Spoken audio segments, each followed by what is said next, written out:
नमस्कार। कभी ये ख्याल मन में आया है कि ईश्वर तक पहुंचने का सबसे सरल, सबसे सीधा रास्ता आखिर कौन सा है? आज हम सब मिलकर इसी गहरे सवाल का जवाब शास्त्रों और संतों की वाणी में ढूंढने की कोशिश करेंगे। तो चलिए इस आध्यात्मिक यात्रा पर साथ-साथ चलते हैं। आज की जो जिंदगी है इतनी भाग दौड़ वाली, इसमें हमारा मन अक्सर उलझा रहता है ना? हम सब कहीं ना कहीं उस सच्ची शांति की तलाश में हैं, एक ऐसे सुकून की जो सीधा दिल तक पहुंचे। ये एक ऐसी गहरी प्यास है जो हम सब के अंदर है। पता है, हमारे शास्त्रों में हर युग के लिए एक अलग रास्ता बताया गया है। पहले के युगों में ध्यान, यज्ञ, पूजा, ये सब बड़े कठिन रास्ते हुआ करते थे। लेकिन हमारे इस समय के लिए, मतलब कलयुग के लिए, ईश्वर ने एक बहुत ही सरल और बहुत ही सुंदर रास्ता दिया है, और वो है सिर्फ भक्ति और प्रेम से उनका नाम लेना। बस इतना ही। और ये बात मैं नहीं कह रहा, श्रीमद् भागवत महापुराण में शुकदेव जी एक बहुत बड़ा रहस्य बताते हैं। वो कहते हैं कि इस युग में ईश्वर तक पहुंचने का सबसे सीधा, सबसे आसान रास्ता बस उनके नाम को प्रेम से जपना है। कितना सरल है ना? पर यह रास्ता इतना सरल क्यों है, कभी सोचा है? क्योंकि ईश्वर हमारी मुश्किलों को समझते हैं। वो जानते हैं कि हमारा मन कितना चंचल है और हमारे पास वक्त की कितनी कमी है। ये तो उनकी अपार करुणा ही है जिसने हमें ये सरल रास्ता दिया, ताकि हर कोई इसे अपना सके। और देखिए, संत तुलसीदास जी भी रामचरितमानस में यही बात कहते हैं। सोचकर देखिए, ईश्वर का नाम एक ऐसा मजबूत सहारा है जिसे थामकर हम जीवन की किसी भी मुश्किल को पार कर सकते हैं। बस जरूरत है उसे दिल से, पूरी श्रद्धा से याद करने की। अच्छा, ये जो सच्चाई है ना, ये सिर्फ शास्त्रों तक ही नहीं है। भारत के जितने भी महान संत हुए हैं, उन्होंने भी अपनी अपनी तरह से इसी एक आवाज को, इसी एक सच को दोहराया है। चलिए सुनते हैं कि वो क्या कहते हैं। उनकी वाणी में इस सत्य को महसूस करते हैं।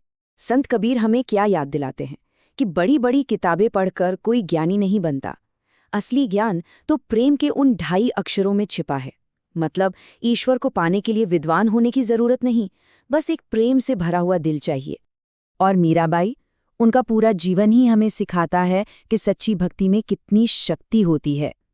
उनकी भक्ति इतनी गहरी थी, इतनी सच्ची थी कि भगवान उन्हें बहुत आसानी से, बहुत सहजता से मिल गए। उनके लिए ईश्वर कहीं दूर नहीं थे, वो तो उनके अपने गिरधर थे। संत ज्ञानेश्वर एक बहुत गहरी बात कहते हैं। वो सिखाते हैं कि ईश्वर को पाने के लिए हमें कुछ बनना नहीं है, बल्कि अपने मैं को, अपने अहंकार को मिटाना है। जब हम अंदर से खाली हो जाते हैं, बिल्कुल शून्य, तभी तो ईश्वर की कृपा से भर पाते हैं। और संत रामानुजाचार्य हमें शरणागति का रास्ता दिखाते हैं। शरणागति का मतलब क्या है? सब कुछ ईश्वर पर छोड़ देना। अपनी सारी चिंताएं, अपना सारा बोझ उन्हें सौंप के बस उनकी मर्जी में जीना। सच पूछिए तो यही सच्ची आजादी का रास्ता है। रामकृष्ण परमहंस भी हमें एक बहुत प्यारी बात याद दिलाते हैं कि ईश्वर का असली मंदिर कहीं बाहर नहीं है, वो तो हमारे अपने दिल में है। और वो वहां कब बसते हैं? जब हमारा दिल एक बच्चे की तरह साफ हो, प्रेम से भरा हो, जहां कोई मैल ना हो, तब ईश्वर खुद वहां आकर बस जाते हैं। तो ये तो साफ हो गया कि रास्ता प्रेम का है। पर सवाल ये है कि सच्ची भक्ति है क्या? क्या ये सिर्फ पूजा पाठ और मंदिरों तक ही सीमित है? चलिए जरा इस सवाल की गहराई में उतरते हैं। देखिए, भक्ति शब्द जो है ना, वो संस्कृत की भज धातु से बना है और उसका सीधा सा मतलब है सेवा करना। तो सच्ची भक्ति सिर्फ एक एहसास नहीं है, ये तो वो प्रेम है जो सेवा बनकर, कर्म बनकर बाहर आता है। भागवत पुराण की ये बात हमें सच में सोचने पर मजबूर कर देती है। भगवान खुद कह रहे हैं, मैं तो हर जीव में हूँ। जरा सोचिए, अगर हम अपने आसपास के लोगों में, जीव जंतुओं में उन्हें नहीं देख पाते और सिर्फ मूर्तियों की पूजा करते हैं, तो वो तो सिर्फ एक दिखावा हुआ। असली पूजा तो हर जीव की सेवा और सम्मान में है। और हाँ, महाभारत हमारी एक और बहुत बड़ी गलतफहमी दूर करता है। कई लोगों को लगता है कि भक्ति का मतलब है सब कुछ छोड़ छाड़ कर बस नाम जपना। नहीं, भक्ति का मतलब अपनी जिम्मेदारियों से भागना बिल्कुल नहीं है। अपने काम को, अपने फर्ज को पूरी ईमानदारी और प्रेम से निभाना, यही तो ईश्वर की सबसे बड़ी पूजा है। तो असल में भक्ति क्या है? ये दिन में कुछ देर करने वाला काम नहीं है। ये तो जीने का एक तरीका है, एक नजरिया है। एक ऐसा नजरिया जो हमारे हर काम को, हमारे हर रिश्ते को ईश्वर की सेवा बना देता है। ठीक है, तो अब सवाल ये उठता है कि इस सुंदर रास्ते पर चला कैसे जाए, पहला कदम कैसे बढ़ाएं। अच्छी बात यह है कि हमारे शास्त्र और संत हमें कुछ बहुत ही सीधे और सरल तरीके भी बताते हैं। पहला, ईश्वर का नाम लेना, इसे अपने मन का एक मधुर संगीत बना लीजिए। दूसरा, संतों और शास्त्रों की अच्छी बातें सुनना, ये हमारी आत्मा के लिए भोजन की तरह है, उसे ताकत देती हैं।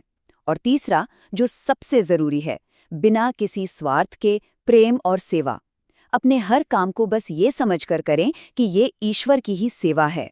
और अंत में भगवत गीता हमें ये पक्का भरोसा दिलाती है कि जहाँ ईश्वर का नाम है, जहाँ उनकी याद है, जहाँ भक्ति है, वहाँ शक्ति, शांति और सफलता ये सब जरूर होंगे।